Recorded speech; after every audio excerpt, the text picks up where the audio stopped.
been about a month, but the podcast is back. How you doing, Deuce? I am good. How are you, sir? No complaints. We're on the eve of the U.S. Open, one of the last big events before we go into the doldrums of summer. Yep. Nice win for us on the Warriors' future. Yeah, I am slightly disappointed that we didn't hammer a few times, but a win is a win, especially when you're going future. That probably concludes our betting season from the start of college football till NBA. 99 and 84 final record. It's 54%. Another winning year. So great job by you. You as well, sir. Let's get right into the U.S. Open. The main thing, most importantly, when we talk about golf tournaments and dissecting them is the weather. Give me the weather report as you are seeing it. It's changing by the minute. I did a bunch of research yesterday, kind of at lunch. You know, typical ocean breeze, 10 to 15, maybe a little bit higher gusts, but that's very typical for a lot anywhere by the shore. I had some stuff for work today. I turned on the TV again at lunch, and it looks like the forecast has changed a bit. I know they're getting a little rain right now, which was expected. It's going to soften up the course a little bit. But now they're talking some pretty good wind blowing in, starting midday, early afternoon tomorrow, lasting through maybe the morning wave of Friday. So we could have one of those situations where one of the waves gets a huge benefit with the weather. It looks like right this second it could be the morning, Thursday, afternoon, Friday tee times that benefit from this. How much pressure is on Mike Davis in the USGA this weekend? We've been talking about this in our group. I can see both sides of the coin here, where he's not really answering to anybody, but I do think reputation, specifically with an organization like that, means something. We do have a tendency to go back and look at various USGA heads and how courses were set up, and it kind of plays into history of golf, where, hey, this time period was very easy or very difficult. Either way, I do think this is a big week for Mike Davis, because last year, rightfully so, he got clowned. The course was a joke. 2 years ago, Chambers Bay, similar situation. So I think he's got a 2 to 3 year window here where he's trying to make amends. Would you expect, if this goes along the lines of a failure, that some courses would be hesitant to put in bids for the U.S. Open? Interesting. That's a great question. I had not thought about that. Obviously, they put bids in significantly in advance, 5-6 years in advance. But if there was a venue that got shortchanged by the USGA, and some of the members take it very personally, especially in some of the old Northeast clubs, I think that's a possibility. Yeah. What would his success be for Mike Davis in the USGA this weekend, aside from not having a Dustin Johnson Oakmont incident? Yeah, that stuff aside, course setup-wise, I think that Oakmont year is exactly what they want. They want players to rave about the course, and players are raving about Shinnecock. I have not heard a bad word about it. Every player loves it. But I think they like, specifically Mike Davis, likes the winning score, 2, 3, 4, 5 par, and a handful of guys under par versus half the field being under par, or the winning score being over par and the players bitching about it. Both those scenarios, I think he tries to avoid. How do you anticipate the setup? Being a sand-based golf course and being near the ocean, I think they're going to be very careful. I think this rain really helps them. It gives them some leeway. Saturday, Sunday specifically, I think they're going to be very careful because the course will dry out really quickly compared to a soil-based course like Congressional. So, especially if it gets windy, I think they are going to be mindful of not letting 2004 happen again. With that said, if scores are really low Thursday, I think you'll see a correction on Friday. So, from what I read, this is the most personnel or the most team members the course setup has ever had. So I think they are going to be ready to make changes on the fly depending on weather. How much, for those who haven't watched much of the build-up coverage and much of course coverage, how much different is Shinnecock going to look compared to when we were last there in 04? You know, the greens definitely are bigger, just at first glance. If you kind of stare at some of the overhead shots for a minute, you can almost see where the old greens were and where the new ones are. They're definitely bigger, but in contrast, a ton more side slopes from my eye. I was young in 2004, but they kind of have a lot of the election areas versus rolling into rough and guys would just get a sand wedge on it. This is giving guys options where bad chippers might struggle. You might have to pull out the putt. It definitely looks a little different. I personally like this look. I like natural type of look. I don't love courses that look, green everywhere. I don't think that's golf's going. Do you think short game or hitting it long will be more valuable this weekend? I've been wrestling with that. I think the Goosen win in 04, he putted out of his mind, and I bring that up because whenever any pro, if he's a short hitter, a long hitter, whenever someone goes bananas like that and puts out of their mind, they always play well. So if someone has a great putting week, no matter what style of player they are, they're probably going to be on the leaderboard. With that said, I do think this layout favors the longer hitter. 74, 7,500 yards at a par 70, it just can't not, especially if someone gets hot with the driver like DJ did at Oakmont. It's just such an advantage to be 50 yards ahead of everybody. Who, with that being said, who are you taking out of contention or consideration? Taking the short game and a little bit more advantage to the longer hitters. Yeah, it's tough to eliminate guys right off the bat, but someone like Zach Johnson, he's had a great career, but unless he is 100% on, he almost has no leeway. He cannot miss a shot. I think it's going to be tough for somebody like that to win. As good of a short game as he has, if you're coming into some of these greens with 4-iron and you don't have the ability to hit it high, if it firms up, he's automatically not going to be in contention. Is there anybody that you were high on or low on going into the week and have changed your mind about based on what they've said, based on interviews, based on anything that's come out?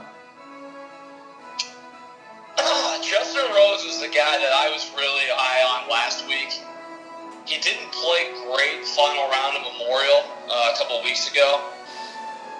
I watched him practicing late yesterday, and Foley was behind him with a video camera hitting wedge shots, and none of them looked like they were close to the hole.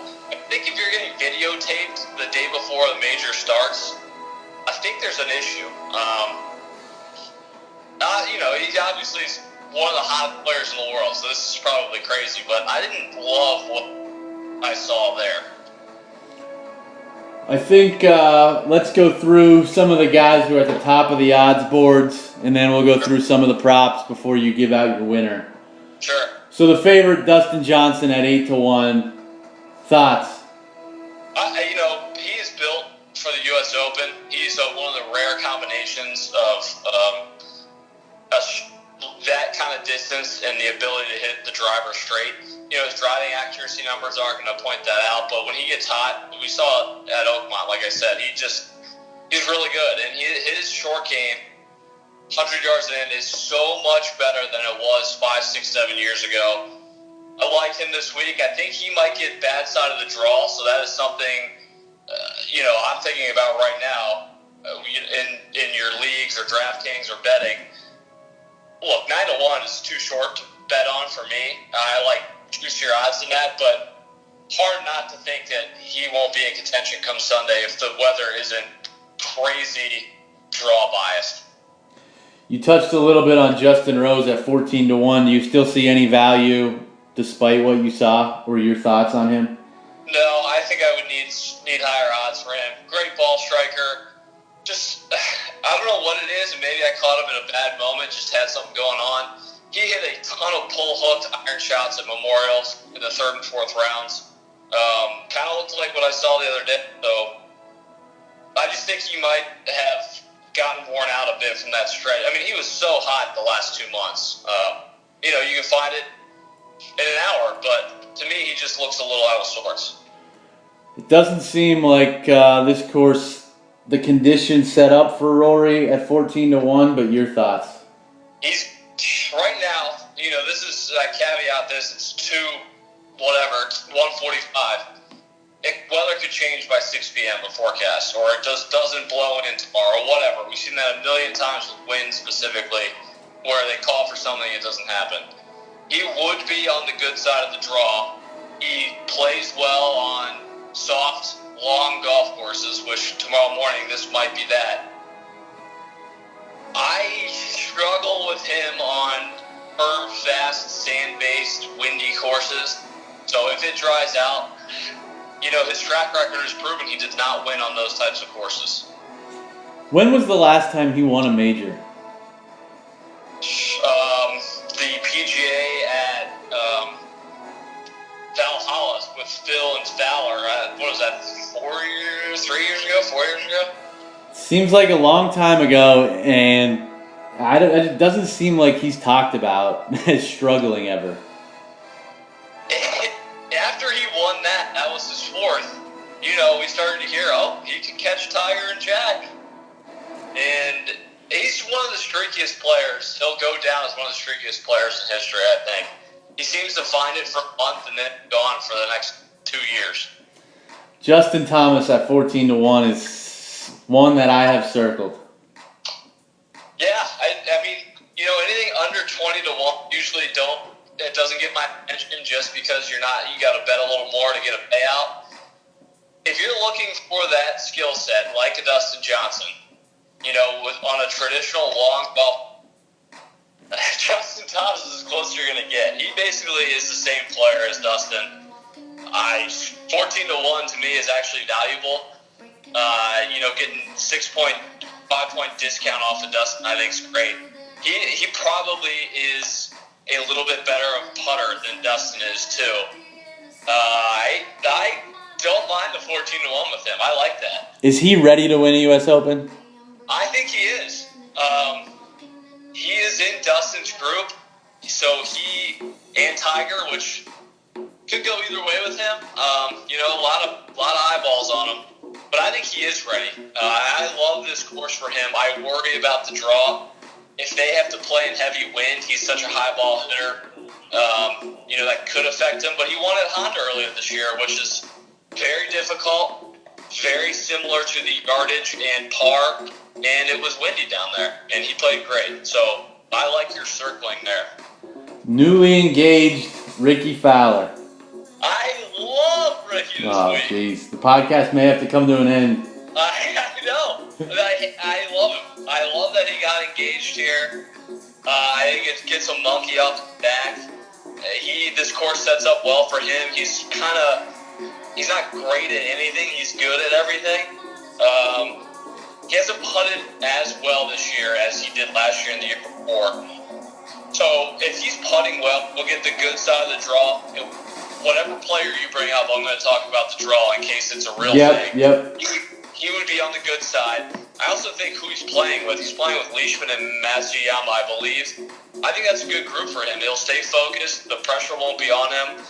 Honestly, I haven't heard his name much this week at all besides engagement. So I think that bodes well for him. Jason Day at 16-1. Man, his U.S. Open record's really good. Best short game in the world. His chipping and putting, he is unbelievable around the greens.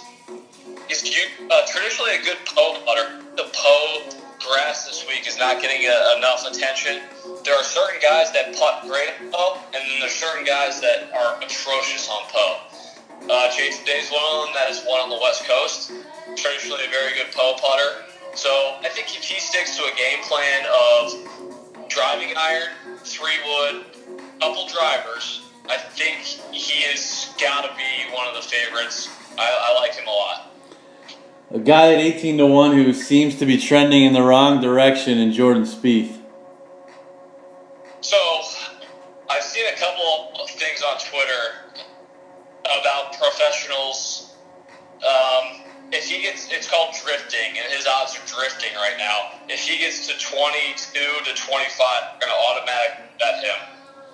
And I'm kind of in the same camp. He's playing terribly. He hasn't had a top 20 in a month.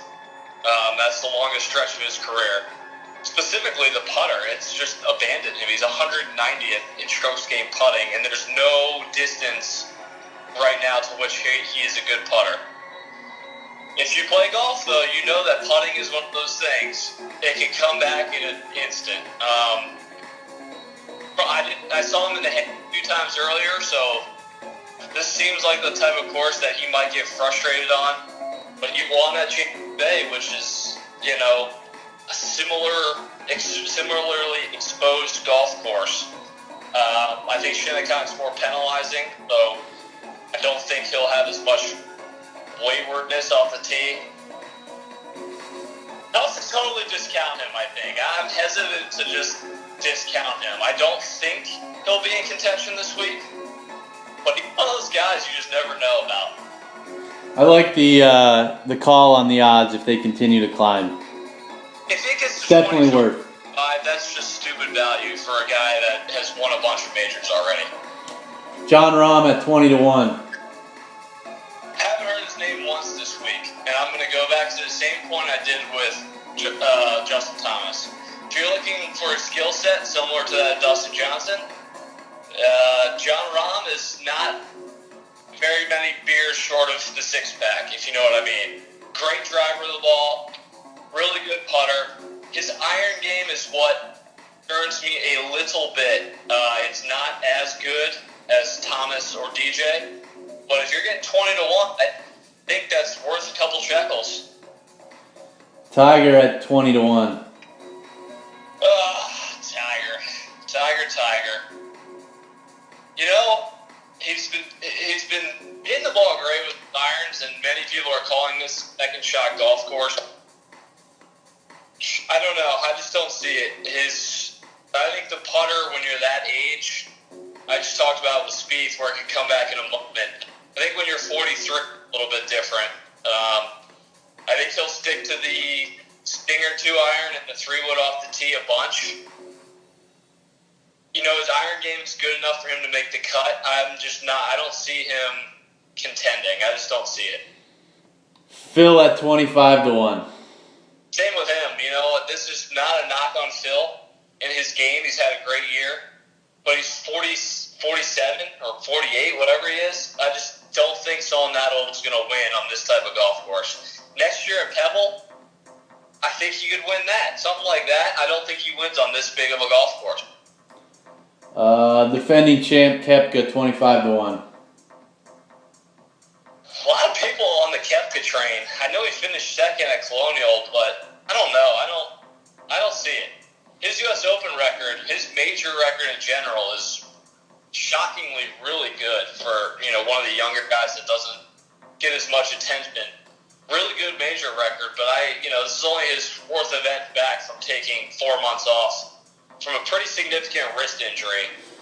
I would be worried if I were him to take a hack out of some of that hay. I am passing on Koepka this week. Couple interesting ones at 30-1. Matsuyama.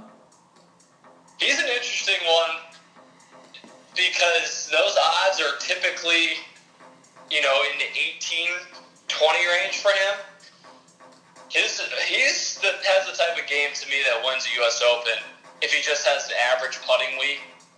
When he's healthy and playing well, he hits a ton of fairways and greens. I think he's a sneaky one this week. I have a couple bucks on him at 30-1. You could have just gave him to me, and I could have invested that for you.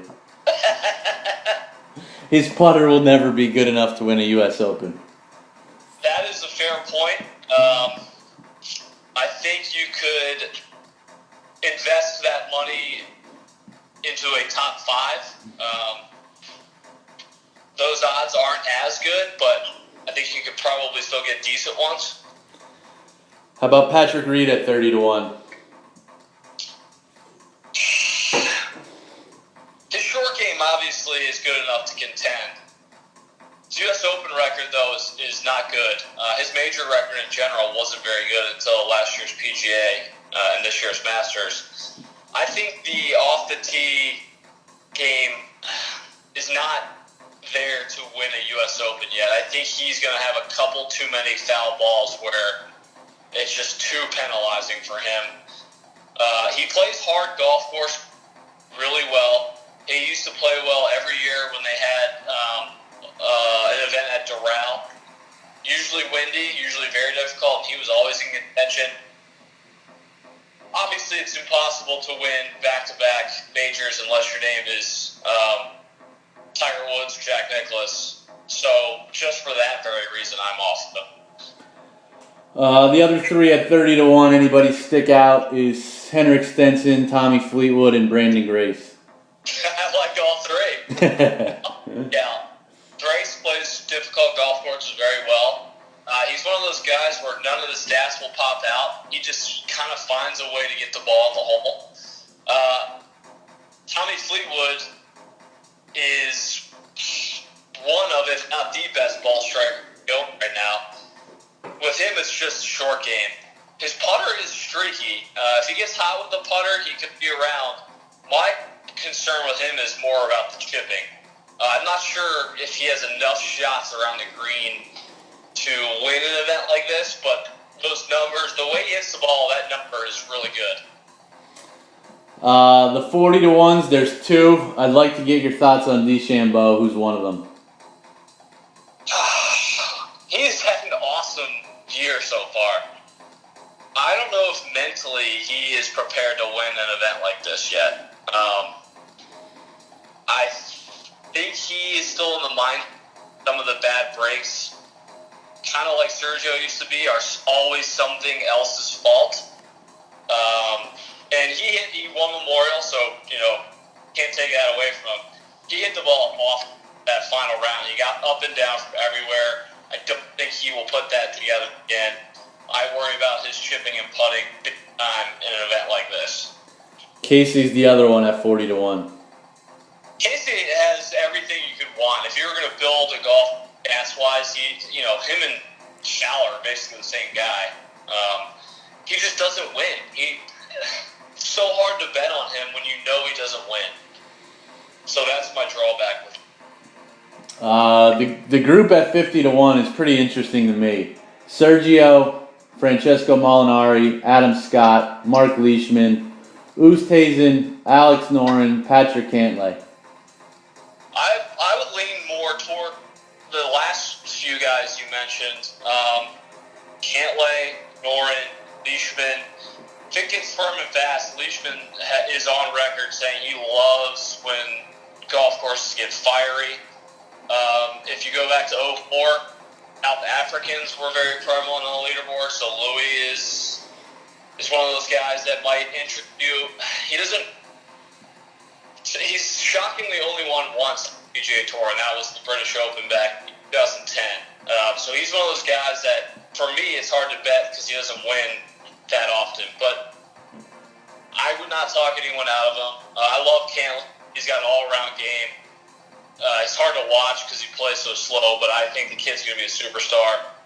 So earlier ones you mentioned, Sergio, you would think great course for him. Mentally I worry if he checked out or not. Kind of seems like he won the Masters, had his first kid, and he's struggling with getting up each week. So, with the Ryder Cup coming up, we'll see if that changes, but he's not for me this week. Who else did you mention? Oh, Molinari. His record in majors is pretty awful. I'm not sure he hits it far enough or has a short game to contend here specifically. Being a short hitter and a terrible putter is basically the worst combo you can get. The other two were Adam Scott and Oosthuizen. Yeah, Louis, I wouldn't talk you out of. Adam Scott, I've seen a lot of people bet him. I think it's just because of the number. I can't bet on a guy that if he's in contention on Sunday, you have to be scared over everything outside of 3 feet. That would terrify me just thinking about that. 60-1 guys: Webb Simpson, Bubba Watson, Matt Kuchar, Tony Finau. All right.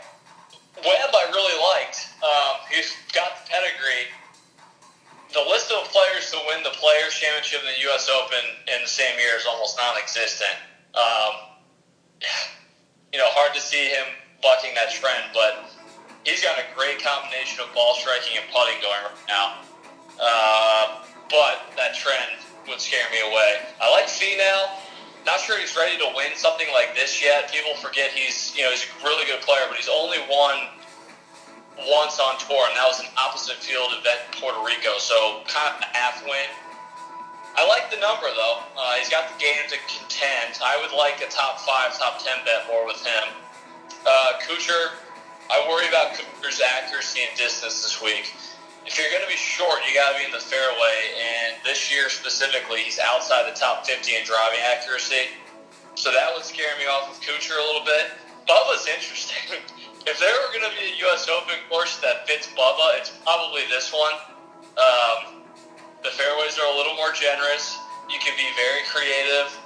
And at those odds, you're getting a pretty good pedigree player with a track record of winning at 60-1.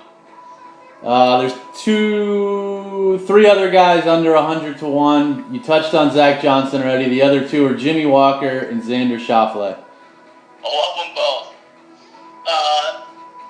Back to the theme of trying to build a player that is like Dustin Johnson, Xander Schauffele. He is one of the longest hitters on tour. Awesome driver of the ball.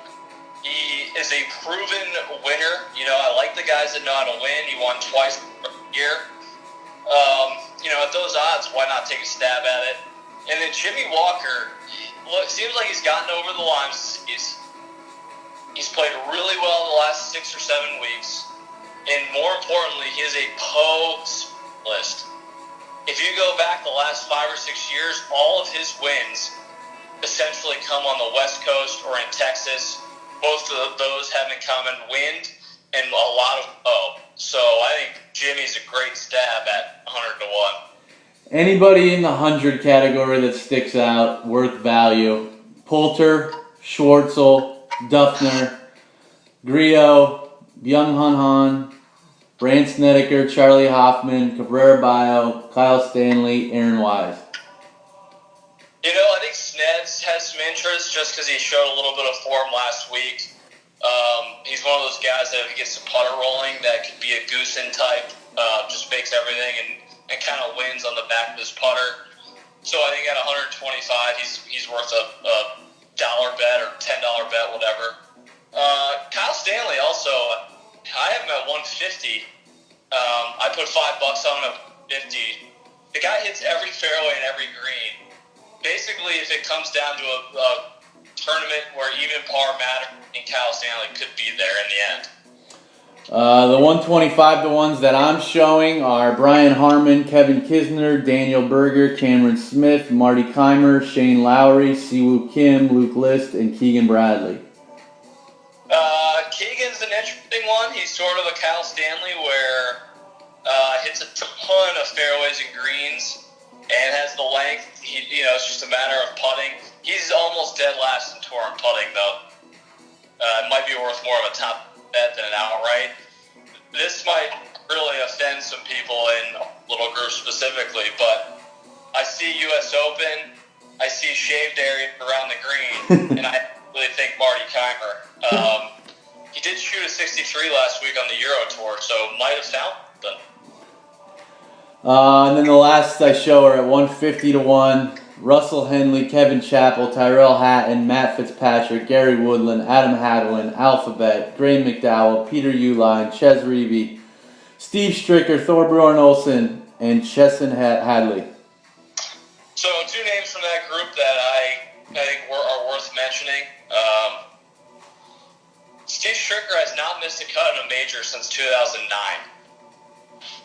Let that sink in for a second.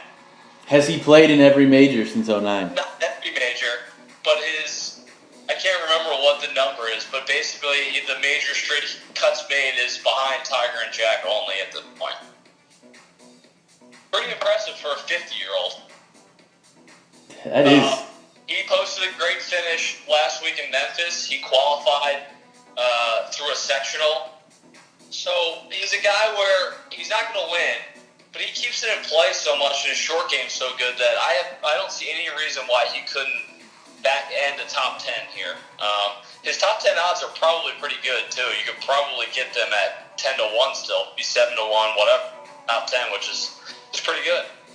I'll go through the one-on-one matchups that are listed here quickly. Anything stick out? In the parlayable section, Phil Mickelson, Tiger Woods. This is for the tournament, not just a round. Gun to my head, I'd probably take Phil. Justin Rose, Justin Thomas. I like Thomas. Minus 105, good enough for you to take it? Yeah, I like that. DJ, Rory. I like DJ. This is all, I caveat this is all dependent on weather. Sure. If it looks like there's a hurricane going to be for the afternoon, guys, then I erase all this. Pretty good one based on your assessment earlier. Jason Day against Fowler. Oh, that's a really good one. What's the juice with that? Day plus 115, Fowler minus 135. I would take Day just because of the juice then. Spieth and Rahm, even odds. I would take Rahm. Patrick Reed minus 150, Sergio plus 130. Neither. A non-parlayable section. DJ minus 160, Jason Day plus 140. Wow. I think I would take Day just because of the odds. Rory, Justin Thomas, even odds. Thomas. Justin Rose, Fowler. Rose is minus 115, Fowler 105. Fowler. DJ minus 155, Ricky Fowler plus 135. Fowler. DJ minus 160, JT plus 140. JT. Rory plus 110, Fowler minus 130. No. I think that's low enough for me to still get on Fowler, actually. Spieth minus 120, Tiger even. That is a tough one. I might take a stab with Tiger. Rahm minus 145, Tiger plus 125. Wow. Man, that's a little expensive for Rahm. I think I might go Tiger again. And the last one listed is JT plus 110, Fowler minus 130.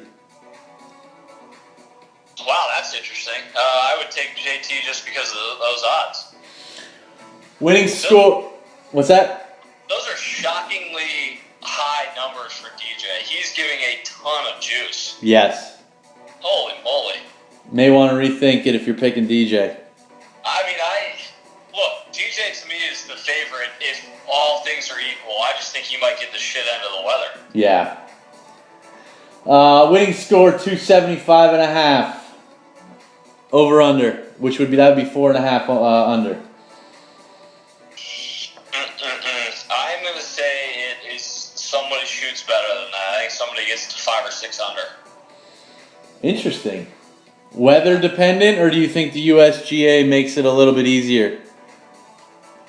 That's why I say that. I think they're gonna err on the side of caution Thursday and Friday. I think somebody gets it into that 6 to 7 under range, and then Saturday, Sunday is just that hang on, and someone hangs on to 5 under.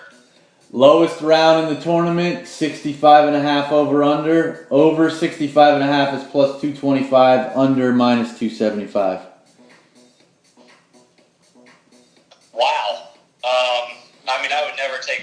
275, but I do think someone might get to 65 tomorrow morning. Hole in one, yes, minus 105, no, minus 115. No.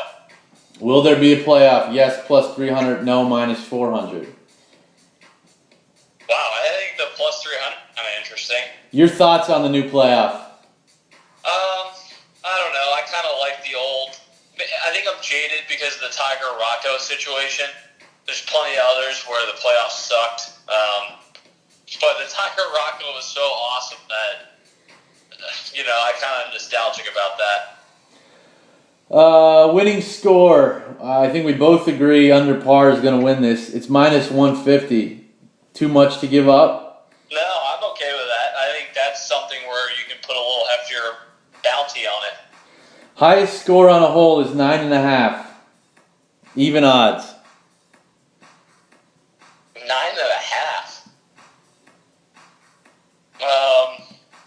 I can see one of the amateurs making a 10, I guess. But I'm going to go under. I think 9 is the highest score we see. Two other props before we get to the Tiger props. Will Phil make the cut? Yes, minus 310. No, plus 250. I'm going to say no with those type of odds. I just think there's a chance. I think it's greater than 25% chance that he misses the cut. Same question with Sergio. Yes, minus 250. No, plus 200. That he makes the cut? Correct. Oh, definitely no. Tiger, does he make the cut? Yes, minus 400. No, plus 300. You're getting so much value on no. I don't know why you would ever bet yes. Top 5.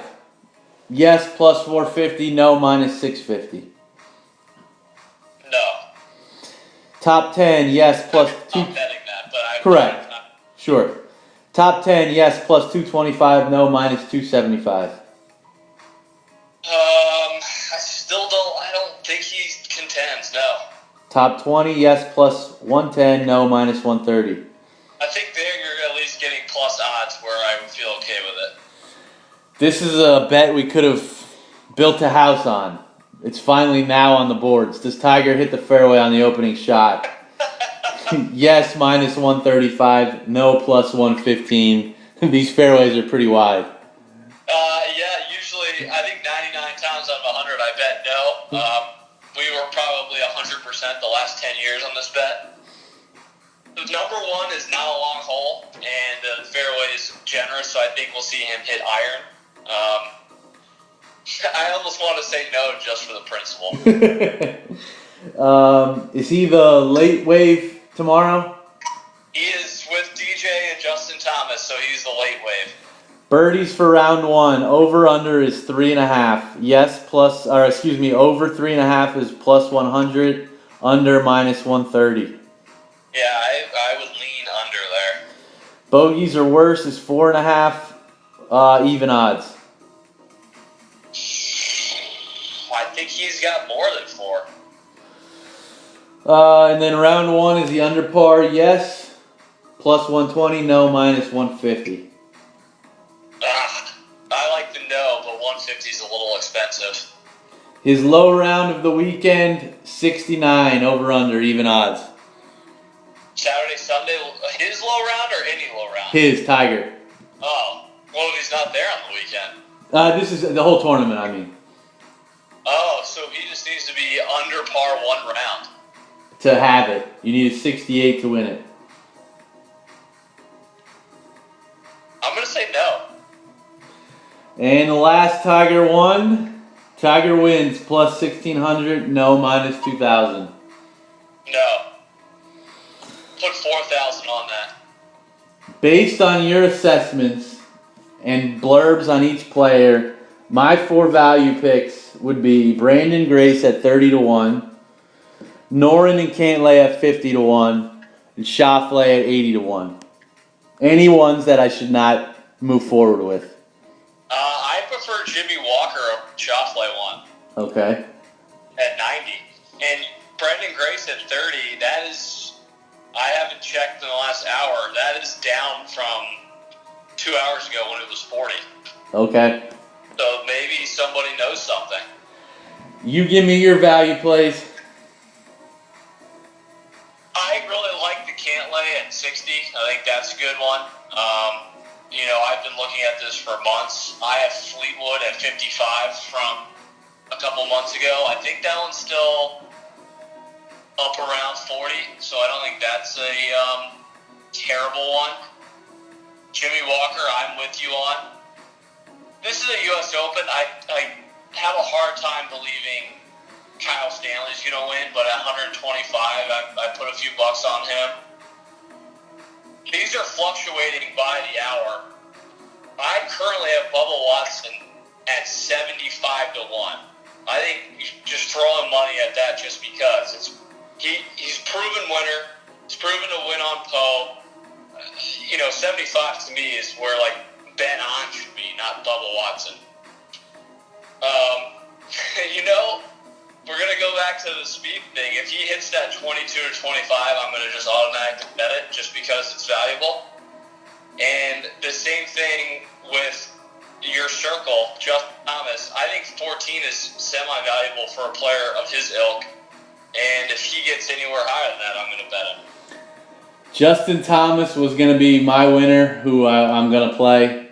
I'm thinking about heading to Atlantic City tomorrow for the opening of the casino, sports betting. See what kind of trouble I could get in. I like that. You give me your winner. So, Monday, my winner was Justin Thomas. I am a little bit worried about his draw. And I had another guy that I really liked, and he has a good draw. I'm going to say he sheds the monkey, and our podcast shuts down forever. Ricky Fowler wins the United States Open. On that note, a fantastic job by you today. Great job hosted by you, sir. Guess it's the last time we're ever talking. NBA draft big board next week. Yeah, got back to the association. Maybe we'll get some early thoughts on off-season moves, how the draft affects it, etc. We'll be talking. All right, Enjoy the weekend. Enjoy Atlantic City. See you, bud.